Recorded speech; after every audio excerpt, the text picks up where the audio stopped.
Minor Remixer.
Hamdan wa syukranillah, salatu wassalamu ala rasulillah, Sayyidina Maulana Muhammad ibni Abdillah, wa la hawla wa la quwata illa billah, amma ba'd. Hadratul Muhtaromin, jajaran Suriah dan Tanfid, pengurus cabang Nahdlatul Ulama, seluruh yang hadir, yang berbahagia. Saya tadi bertanya kepada panitia bahwa tujuan diselenggarakannya pameran benda-benda peninggalan Nabi dan sahabat adalah untuk pembangunan kantor cabang Nahdlatul Ulama di Sleman. Tadi saya tanya dapat berapa sampai hari ini, sekitar 75 juta. Izinkan Pak Kiai saya transfer 25 juta biar genap 100 juta. Coro Kiai Durrahman la ora iso ngalim karo ilmune, minimal manfaat karo duwite. Bapak Ibu yang saya muliakan, saya baru hari ini bisa buka di Jogja setelah 20 hari Ramadan berjalan. Satu pelajaran yang saya ambil dari orang berpuasa. Orang berpuasa itu haus, lapar, dahaga. Tetapi kenapa orang berpuasa bisa bersabar? Kalau toh kemudian orang berpuasa itu pura-pura masuk kamar, minum es teh, makan nasi padang, keluar dari kamar pura-pura puasa juga nggak ada yang tahu. Karena memang puasa ini satu ibadah yang tidak bisa dipamerkan dibandingkan ibadah yang lainnya. Anda sholat bisa diposting dengan gerakan-gerakan sholat. Anda sodakoh bisa dipamerkan kayak tadi Gus Miftah bilang, tak genepi 1 juta saya nyumbang selawe juta. Kok pamer Gus? Lebih baik pamer nyumbang daripada orang pamer tapi ora tahu nyumbang. Toh kemudian Al-Qur'annya juga tidak melarang alladzina yunfikuna amwalahum billaili wan nahar sirra wa alaniyah. Siang hari, malam hari, terang-terangan maupun tersembunyi itu boleh. Yang nggak boleh itu siapa? Yang nggak boleh itu siapa? Yang nggak boleh itu adalah orang yang secara sembunyi-sembunyi tidak nyumbang tapi secara terang-terangan nyinyirin orang yang nyumbang. Nah, itu yang nggak boleh. Makanya kalau dulu dikatakan tangan kanan memberi, tangan kiri tidak tahu, sekarang dibalik. Tangan kanan memberi, tangan kiri diajak. Nah, orang sedekah bisa dipamerkan. Orang haji dan umroh bisa dipamerkan. Begitu masuk Masjidil Haram, selfie di depan Ka'bah. Pertanyaannya adalah bagaimana Anda memamerkan ibadah puasa? Tentunya ini tidak bisa. Maka kenapa orang berpuasa itu bisa bersabar walaupun dia haus, lapar, dahaga? Jawabannya sederhana. Kenapa orang berpuasa itu bisa bersabar walaupun puasa itu tidak enak? Jawabannya adalah karena orang berpuasa yakin adzan maghrib pasti datang. Anda kan kesini bukan dalam rangka mendengarkan saya tausiah, tetapi dalam rangka menunggu adzan maghrib. Makanya secara fikih yang membatalkan puasa itu apa Pak Kiai Durrahman? Makan minum. Satu lagi, Apa yang membatalkan puasa? Makan, minum. Yang ketiga adalah adzan maghrib. Sama kayak kemarin saya di Jakarta pengajian sama teman-teman artis ditanya, Gus, ada nggak mas kawin yang paling dibenci sama perempuan? Ada. Apa? Mas kawin lagi. Mas kawin paling dibenci perempuan. Kalau bandara paling disukai pria di Indonesia, bandara Jawa Timur, bandara Juanda. Tukang sone baru paham. Nah, artinya apa? Kalau kita meyakini orang puasa itu bisa bersabar gara-gara adzan maghrib pasti datang, tentunya kita juga harus bersabar dengan segala kondisi dan keadaan yang ada. Yen ono posone mesti ono bukone, yen ono posone mesti ono riyoyone. Cuman persoalannya adalah kita kadang-kadang kurang sabar ketika kondisi itu datang.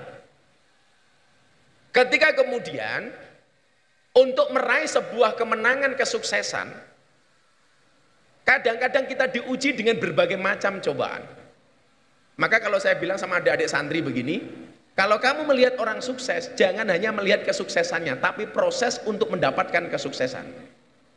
Mungkin di sini salah satunya Pak Wiratno yang menjadi sejarah bagaimana kemudian yang tahu sejarah saya, dari from zero to hero, from nothing to something, dari yang bukan siapa-siapa menjadi siapa-siapa. Caranya bagaimana? Ibnu Athaillah kemudian sering kali mengingatkan kepada kita dengan makolahnya, jadikanlah harapan dalam semua tindakanmu, jangan hanya berangan-angan alias tulul amal. Sehingga kemudian di situ kita sering disebutkan mal farqu bainar roja wat tamanni, perbedaan antara harapan dan angan-angan. Kalau PCNO hari ini pengen bangun kantor, kemudian dilakukan ikhtiar untuk mencari material dalam rangka membangun kantor, melalui pameran, melalui jualan dan lain sebagainya, itu jelas merupakan ar-roja atau harapan. Tetapi ketika kita pengen bangun kantor, pengurusnya cuma diam saja, tidak melalui banyak proses, tidak ada ikhtiar, tidak ada usaha, itu namanya bukan ar-roja tetapi tamanni atau hanya angan-angan. Makanya saya menyambut baik dengan niat PCNO untuk membangun kantor Nahdlatul Ulama. Tapi yang perlu diingat adalah tolong luruskan niat. Jangan dengan mengatasnamakan bangun kantor NU kita mengatakan dalam rangka menghidupi NU. Nggak ada ceritanya kita menghidupi NU, Pak. Yang ada kita yang cari hidup dari NU. NU itu kan terlalu kita eksploitasi. Bagaimana tidak? Kita jualan apapun yang terkait dengan simbol NU itu laku, Pak. Peci gambare NU laku. Kaos gambare NU laku. Baju gambare NU laku. Coba serban gambare NU laku. Tapi ya mohon maaf ya, di mana-mana ini saya matur, tolong jangan pernah pasang gambar NU di sarung. Saya tidak ridho. Ini saya sampaikan ketika halnya Mbah Wahab Hasbullah tahun kemarin bersama Pak Jokowi. Saya tidak rela kalau gambar jagat ada tulisan Nahdlatul Ulama, Anda jadikan gambar di sarung. Bagi saya itu penistaan terhadap Nahdlatul Ulama. Coba Anda bayangkan santri pakai sarung gambarnya NU. Masuk toilet ngising, mau buka sarungmu tok tanpa kamu gantung sarungmu. Bila berarti gambar NU nyawang silitmu. Dan bagi saya itu penghinaan. Belum lagi kemudian Anda di pinggir jalan pakai atribut NU nguyuh ora cewek. Sembarangan. Artinya apa? Anda tidak bisa menjaga marwah NU. Kalau hari ini kita membangun kantor NU dalam rangka menghidupi NU, saya katakan hakul yakin niat Anda salah. Tapi kalau dalam rangka kenapa kita membangun kantor NU? Dalam rangka memperbaiki diri di dalam Jamiah Nahdlatul Ulama. Itu baru benar. Yang perlu diperbaiki bukan NU tapi kita. Maka ketika kita berkhidmat kepada Nahdlatul Ulama, niatnya adalah memperbaiki diri di dalam Nahdlatul Ulama, bukan memperbaiki Nahdlatul Ulama. Kita sul adab, Pak, kalau mengatakan kita memperbaiki NU. Sing rusak ya awakmu dudu NU. Bagaimana kemudian atas nama melanggengkan amalan-amalan NU, termasuk ziarah kubur, itu yang untung bukan NU, Pak, tetapi kiai. Wong nyatane wong ziarah kubur membawa jamaah itu niatnya bukan karena cinta wali, mergo golek bati. Nah, coba Pak Kiai Droman lihat saja. Kiai-kiai ini bawa jamaah ziarah wali, ini karena kita cinta wali, lah cangkemmu ora percaya aku. Itu hanya mencari selisih margin saja itu. Artinya apa? Kita eksploitasi terhadap Nahdlatul Ulama. Makanya saya nggak pernah, makanya saya bilang sama Pak Wi kalau mau ziarah memberangkatkan kiai-kiai nggak usah ditarik iuran. Nanti hisab saya besar, hisab saya abot. Mendingan gimana Gus? Kita carikan bis, kita sewake, daharnya kita tanggung, ayo Anda berangkat. Itu baru kemudian nguri-nguri amaliyah Nahdlatul Ulama. Apalagi kemudian Sleman berada di daerah istimewa Yogyakarta. Tentunya yang Yogyakarta terkenal dengan pengurus Muhammadiyahnya. Ini betul-betul merupakan ladang jihad bagi kita. Mampu nggak kamu eksis di tengah-tengah kampungnya orang Muhammadiyah? Dan saya mampu menunjukkan itu Pak. Ketika saya menjadi James Bond jaga masjid dan kebon di masjidnya orang Muhammadiyah, saya mampu eksis dengan amalan-amalan Nahdlatul Ulama. Walaupun saya harus ngapusi ngakali. Kalau ngapusi dosa lah, ngakali orang lah. Nah, saya ngakali konco-konco Muhammadiyah di Taman Siso. Mereka nggak mau tahlilan, saya ganti pembacaan kalimat thayyibah. Walaupun kalimat-kalimat thayyibah digunakan oleh orang NU, saya protes. Kalau di lingkungan NU jangan pernah menggunakan bahasa kalimat thayyibah. Mohon maaf, jangan pernah menggunakan bahasa kalimat thayyibah. Langsung saya sebut tahlilan, yasinan. Ketika kita menggunakan bahasa yasin dan tahlil, tetap kita pergunakan, itu bagian dari al-muhafadzatu alal qadimi sholeh. Dan tentunya pengurus hari ini dituntut untuk wal akhdu bil ajdadil aslah. Bukan lagi bil jadid, tetapi bil ajdadil aslah. Makanya Kiai Said mengakui bahwa kemajuan dakwahnya Gus Miftah bisa diterima di lokalisasi di klub malam, bahkan di kalangan non-Islam, itu bagian dari ajdadil aslah. Bukan lagi jadid, bukan lagi baru, tetapi yang terbaru. Kenapa? Karena kondisi dakwah harus menyesuaikan dengan perkembangan zaman. Islam tidak ketinggalan zaman. Al-Islamu ya'lu wa la yu'la alaih.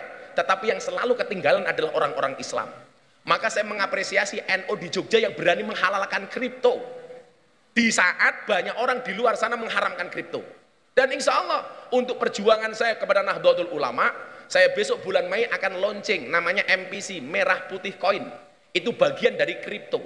Yang saya sampaikan kepada para kiai, termasuk Mbah Dim, termasuk Abah Lutfi, Bah, mohon izin, saya membuat produk kripto. Sehingga apa? Ekonomi kita tidak ketinggalan zaman. Hari ini kita menjadi penonton terhadap dahsyatnya kemajuan dakwahnya Muhammadiyah dengan ekonominya. Walaupun Muhammadiyah hari ini juga stres gara-gara apa? Tidak punya kiai. Karena setelah Kiai Haji Ahmad Dahlan, Muhammadiyah tidak pernah punya kiai. Punyanya profesor. Profesor Amin Rais, Profesor Syafi'i Ma'arif, Profesor Din Samsudin, Profesor Haidar Nasid. Nah, kalau cuma prof, saya juga prof Pak. Tapi bukan profesor, provokator.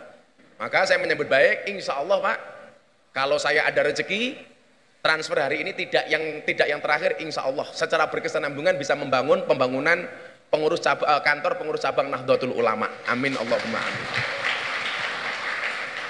Dan sudah maghrib, ya nggak usah panjang-panjang, wong saya tombok, saya nggak dapat amplop kok ya. Wis nyumbang kan ceramah. Gitu.